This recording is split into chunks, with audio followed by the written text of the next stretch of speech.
Hoy os vamos a hablar de misterio. Os traemos uno de los casos más impactantes que hemos tratado en Terrores Nocturnos y que más incógnitas sigue teniendo a día de hoy. Hablamos de una desaparición muy extraña, seguida de una búsqueda exhaustiva por parte de las autoridades y los familiares, y una reaparición de esa persona años después que dice no acordarse de absolutamente nada. Los medios han hablado poco del tema y hemos tenido que investigar mucho para poder encontrar la mayoría de las piezas del puzzle que conforman esta historia, aunque otras muchas todavía faltan. Hoy vamos a hablar de la desaparición de Steven Kubacki, un estudiante que se le perdió la pista durante 14 meses y que cuando volvió a aparecer no recordaba nada. Algunos hablan de un secuestro, otros de una desaparición voluntaria e incluso hay quienes están seguros de que se trata de una abducción extraterrestre. Ni siquiera la propia policía ni los investigadores han sabido encontrar una explicación a esto. ¿Qué le pasó a Steven Kubacki durante todos esos meses? Terrores Nocturnos con Emma Entrena y Silvia Ortiz.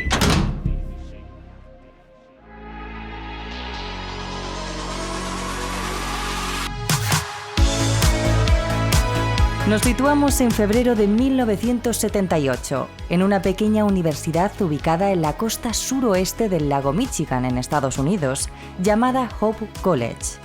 En un campus abarrotado de jóvenes que van y vienen de dar clases, un chico camina animadamente rumbo a su universidad. Es un joven de estatura media, pelo moreno, relativamente largo y con un flequillo liso que se entrelaza entre sus grandes gafas. Él es Steven Kubacki, un joven de 23 años, estudiante de historia en ese centro privado en el que lleva inscrito unos cuantos años. De hecho, ya le queda poco en Hope College. Esa misma primavera se gradúa. Es de los mejores alumnos, de los más destacados. Algunos amigos suyos le definen simplemente como un estudiante brillante. Es tan inteligente que desde el primer año de curso sus amigos ya le decían que él era el verdadero creador del juego conocido como Dragones y Mazmorras. A Steven le encantaba pasar horas jugando a eso, pero es que además era muy bueno, sabía de estrategia y la mayoría de veces se salía con la suya. A esta sabiduría le acompañaba un amor incondicional por la naturaleza. Le encantaba irse de ruta durante días, explorar bosques, bañarse en lagos inmensos, observar a los animales salvajes desde la distancia. Algo que a muchas personas también les gusta, pero a diferencia del resto, a Steven Kubacki le encantaba viajar y hacer todos estos planes solo. Disfruta de su soledad y cada poco tiempo decide escaparse algún fin de semana para ir a hacer senderismo, esquiar, escalada. Kubacki es de los pocos alumnos que pasan más tiempo durmiendo fuera del campus que dentro, porque siempre que podía también aprovechaba para viajar. Por eso, en enero de 1978, Steven decidió organizar un viaje para ir a esquiar cerca del lago Michigan a finales del mes siguiente. Sabía que ese invierno iba a nevar con intensidad y era el mejor momento para aprovechar e ir a esquiar unos días. Además, al estar en el lago Michigan, le pillaba muy cerca de la universidad, apenas perdería tiempo en ese trayecto.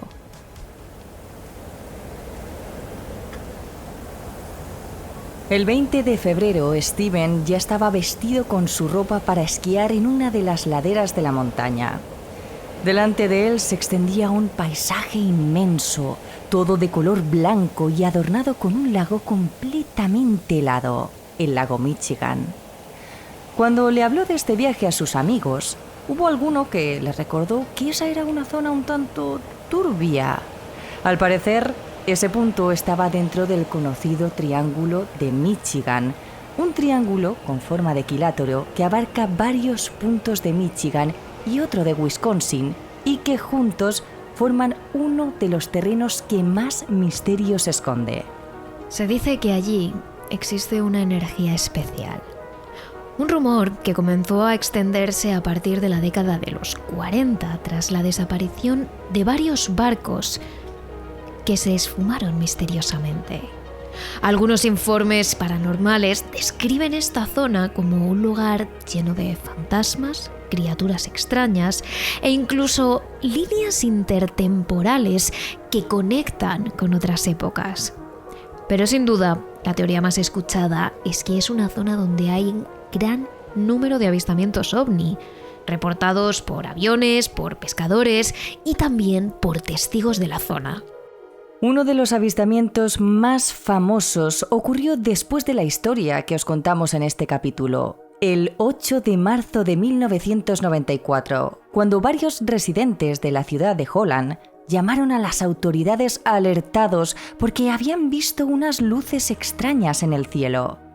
Todos ellos dijeron que estos objetos estuvieron volando unos minutos en el aire, aunque el caso completo os lo contamos en nuestro capítulo extra de Patreon, Spotify e iVoox este jueves.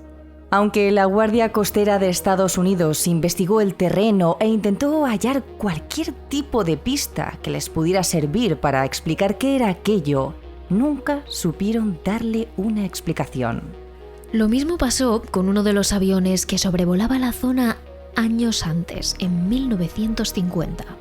Iba desde Nueva York a Seattle y justo en el momento en el que sobrevolaba el lago, inmerso en medio de una tormenta, desapareció de los radars sin dejar rastro.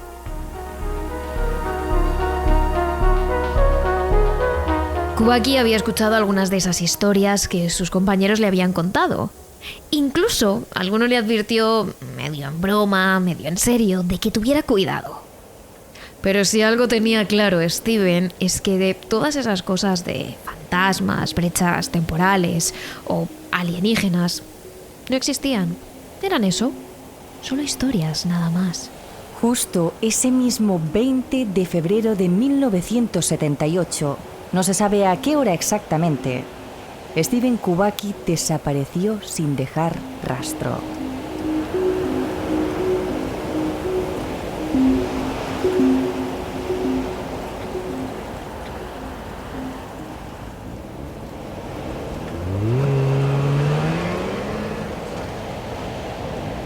Fue al día siguiente, el 21 de febrero, cuando dos conductores de motos de nieve que trabajaban vigilando el terreno se encontraron dos palos de esquí clavados en la nieve, a unos pocos metros del lago Michigan, sin nadie cerca.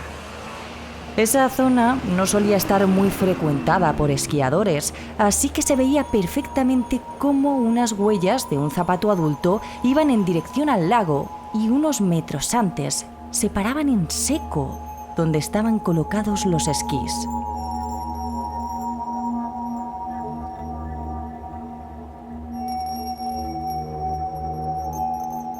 Lo curioso de esto es que no había más huellas. Es decir, por no había pisadas que se adentraran en el lago, ni tampoco que dieran la vuelta y fuesen a otro lugar. Era como si la persona que había caminado hacia ese punto se hubiera parado en seco, hubiera clavado los esquís y acto seguido se hubiera volatilizado.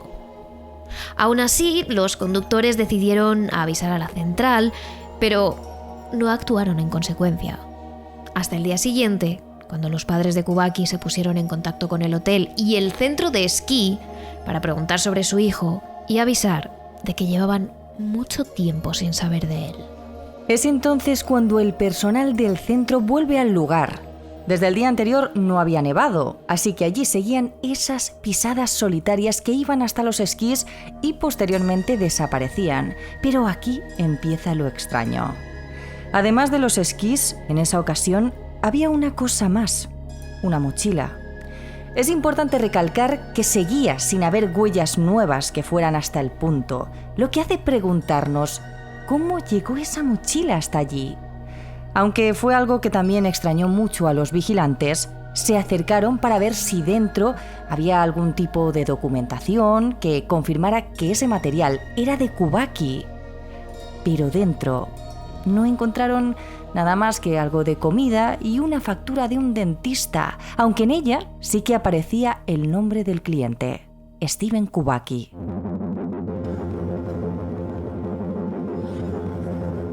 Fue a partir de ahí cuando las autoridades pusieron el ojo en ese punto y empezaron a investigar. Los vecinos de la zona también fueron avisados de la desaparición del chico.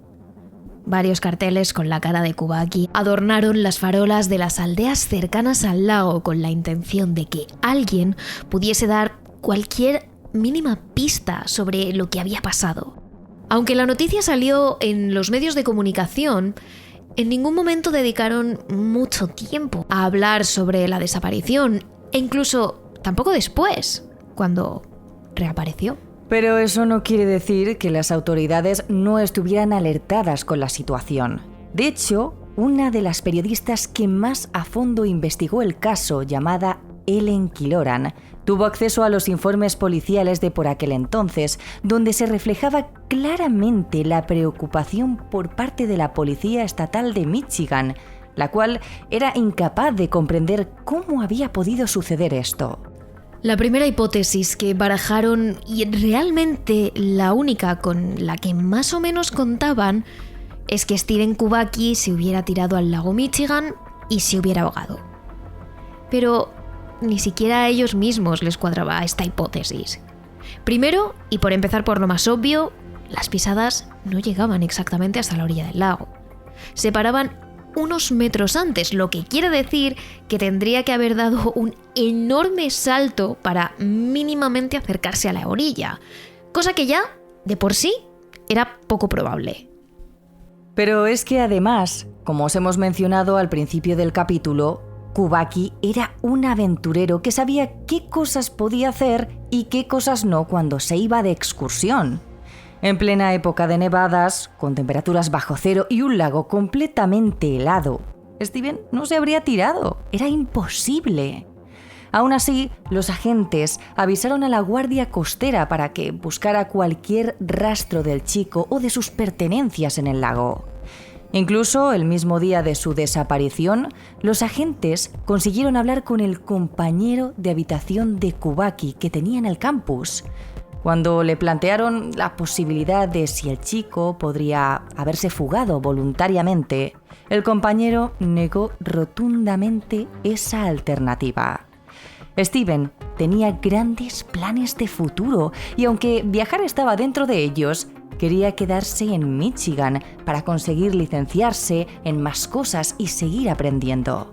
Otra amiga de Kubaki también apoyó esta teoría porque la semana anterior, al parecer, había quedado con Steven a tomar algo. El chico le estuvo hablando de sus planes de cara a la primavera, momento en el que se iba a graduar.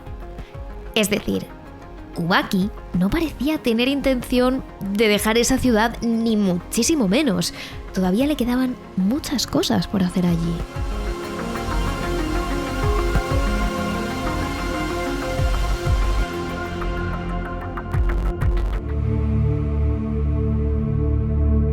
Poco a poco fueron pasando los días y con ello las semanas y los meses. Y no se sabía nada de Kubaki. Ni siquiera la más mínima pista que les pudiera ayudar a seguir buscando. De hecho, tal fue la desesperación por parte de las autoridades que en aquellos meses pidieron que les enviaran un informe del ADN encontrado en los dientes de las víctimas del famoso criminal en serie, John Wayne Gacy, del que, por cierto, os hablamos en nuestro capítulo número 35 de la segunda temporada de Terrores Nocturnos. Este hombre abusó y acabó con la vida de al menos 33 chicos jóvenes, en su mayoría menores, entre los años 1972 y 1978 en la zona de Illinois. Lo que quería decir que quizás Steven podría ser uno de ellos, aunque estuviera algo lejos de donde fueron encontradas sus pertenencias. Pero una vez más, fracasaron al ver que efectivamente ninguno de los ADNs de las víctimas correspondían con el de Kubaki. A esas alturas, la policía estaba completamente perdida, abatida. No tenía ni la menor idea de lo que podía haber sucedido. Intentaban sostener su hipótesis de que Kubaki se había ahogado en el lago, pero es que era algo que ni ellos ni mucho menos la familia del propio joven se creía.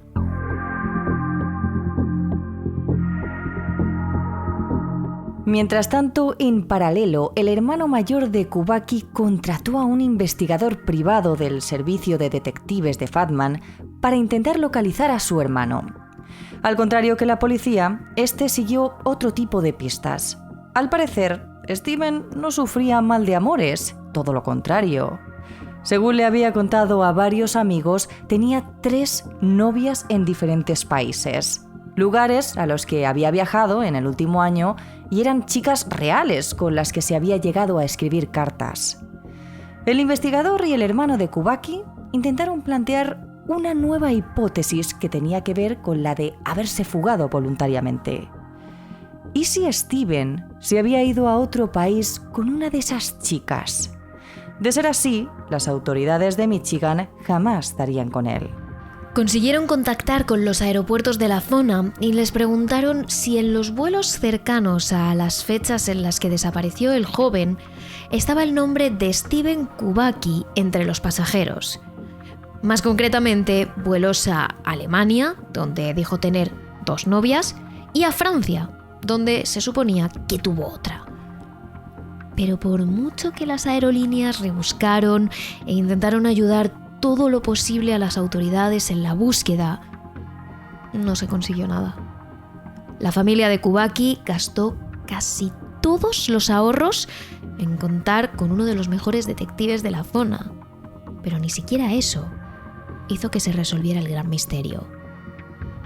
¿Qué había sido de Steven Kubaki?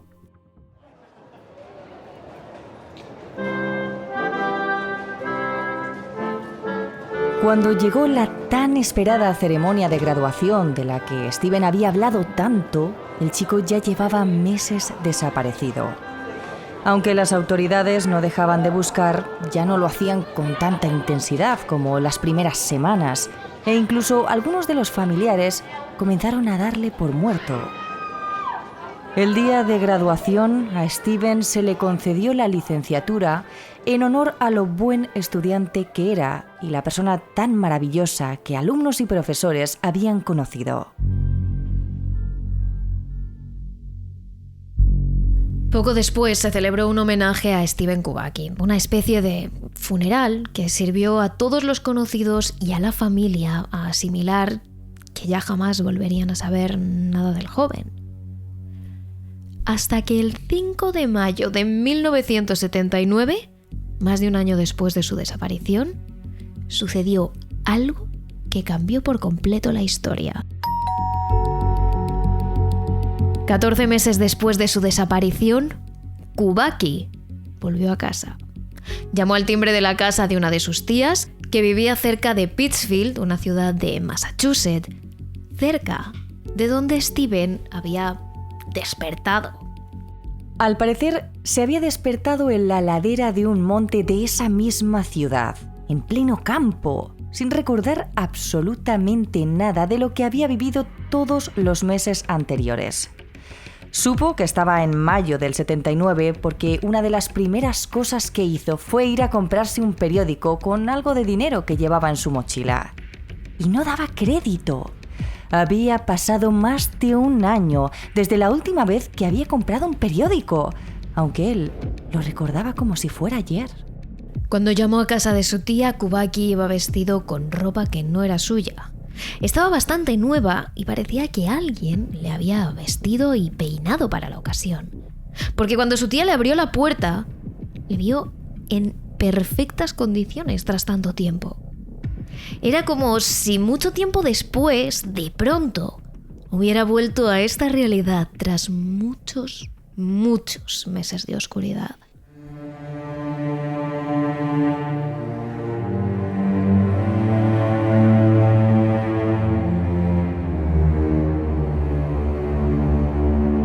Después de este primer encuentro con su tía, Kubaki pudo por fin reunirse con su familia después de 14 meses.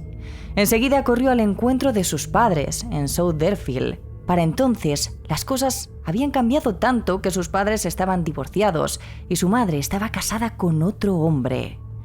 Pero nada de eso parece importar en este momento. Tras 14 meses, unos padres que habían dado a su hijo por perdido, casi muerto, volvían a abrazar a su pequeño. Eso era todo lo que importaba entonces. Sin embargo, los padres de Kubaki sí que le preguntaron qué había sido de él esos 14 meses. ¿Dónde había estado? ¿Cómo había desaparecido? ¿Le habían hecho algo? ¿Por qué volvía ese 5 de mayo de 1979 con esa ropa y ese pelo extraños? Pero ante todas sus preguntas, lo único que Kubaki contestó fue que no recordaba nada de lo que había pasado. Y aunque a sus padres les pareció raro y siguieron insistiendo en saber algo más durante algún tiempo, Kubaki siempre les daba la misma respuesta. No se acordaba de nada. Así que finalmente ambos dejaron pasar el tema. Tal y como le dijeron a la prensa en ese momento, para ellos, el mundo había vuelto a ser bonito. Y con eso les valía. Pero aún quedaba algo más de información por salir a la luz en el caso de Kubaki. Unos días después, Ron Curtis, un estudiante de teología del Berkside Christian College en Lenox, se puso en contacto con Associated Press para informarles de que el 5 de mayo de 1979 recogió a un autoestopista, y citamos textualmente, de notable parecido a Kubaki. Según las declaraciones de Curtis, este autoestopista, que él creía que era Kubaki, se había subido a su coche diciéndole que se llamaba Nathan, o Nat, como le gustaba que le apodaran. Según él, había volado de San Francisco a Boston y había tomado un autobús a Pittsfield. Curtis dijo que llevó a Nathan a una casa en Great Barrington. Según Nathan, ahí vivía una amiga suya y tenía que darle noticias sobre un conocido común que había estado desaparecido. Por todo esto, la policía dedujo que ese Nathan era en realidad Kubaki y que la casa de esa supuesta amiga era en realidad la casa de su tía, donde reapareció tras 14 meses desaparecido, con ropa nueva, bien peinado y una mochila que no era suya. ¿Por qué Kubaki no le dijo quién era realmente? ¿Por qué le contó aquella mentira sobre su desaparición? ¿O quizás estaba diciendo la verdad cuando contó que había cogido un avión? La policía tiró de los hilos y trató de averiguarlo, pero esta información no fue más que otro callejón sin salida. Como os podéis imaginar, la repentina y milagrosa aparición de Kubaki ocupó los titulares de la prensa nacional de Estados Unidos durante semanas. Más aún cuando lo único que Steven y sus familiares dijeron a la prensa era que no recordaban nada más allá de despertarse en esa ladera. Para la prensa, era una desaparición misteriosa que tenía jugo como para exprimirla durante meses.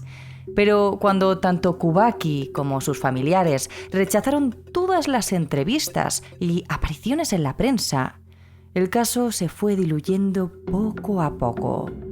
Y Kubaki trató de continuar con su vida como si nada hubiera pasado. El joven volvió a la universidad, cambió de especialización varias veces entre filosofía y lingüística y finalmente se graduó en psicología clínica en la Universidad de Nuevo México. Sin embargo, eso no quiere decir que su caso se haya olvidado. Al contrario, a día de hoy se sigue hablando de la desaparición de Kubaki como una de las desapariciones más extrañas y misteriosas del mundo. De hecho, desde hace apenas unos años, la fiebre por este caso ha crecido como la espuma. A raíz de su aparición en el programa Ancient Aliens de History Channel, y millones de personas en todo el mundo descubrieron la historia de Kubaki. Desde ahí, YouTube, TikTok, los foros de Reddit están llenos de publicaciones en las que se especula si Steven fue realmente una víctima del llamado Triángulo de Michigan, si fue abducido por los ovnis o si hizo un viaje interdimensional. Pero es que además, para añadirle algo más de leña a este fuego de las especulaciones, el propio Steven Kubaki ha dejado caer en su blog personal que, aunque en su momento no estaba preparado para contar la verdad, a día de hoy, décadas después, sí que se siente preparado. Ha dado a entender que recuerda perfectamente lo que pasó y que ahora sí va a contarlo, aunque de momento no lo ha hecho.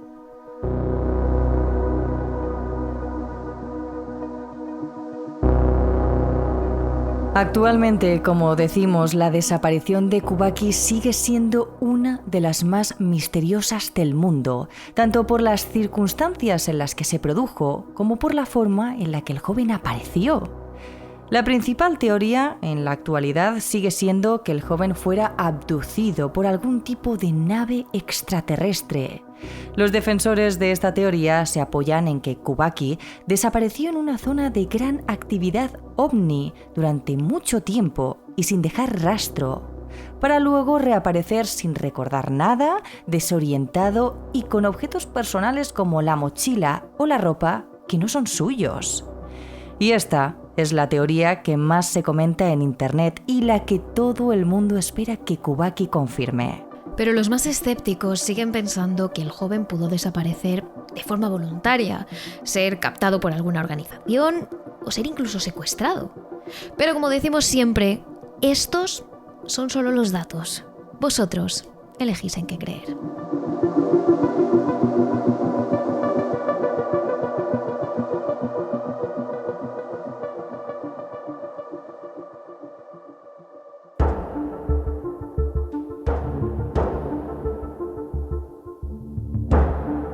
Pero si os habéis quedado con ganas de saber no algo más, sino mucho más sobre el Triángulo de Michigan y sobre ese avistamiento ovni en el que más de 300 personas vieron un grupo de naves volar a 115.000 km por hora sobre el lago Michigan, os contamos todo sobre este avistamiento de 1994 en nuestro capítulo extra de Patreon, iVoox y Spotify. Y además, si queréis dosis de misterio diarias, conocernos un poco más y saber qué hay detrás de cámaras, siempre tenéis nuestras redes sociales. Somos terroresnocturnos.trn en Instagram, Threads y TikTok, terrores_TRN en Twitter y en Twitch y Terrores Nocturnos en Facebook y nuestro canal de YouTube.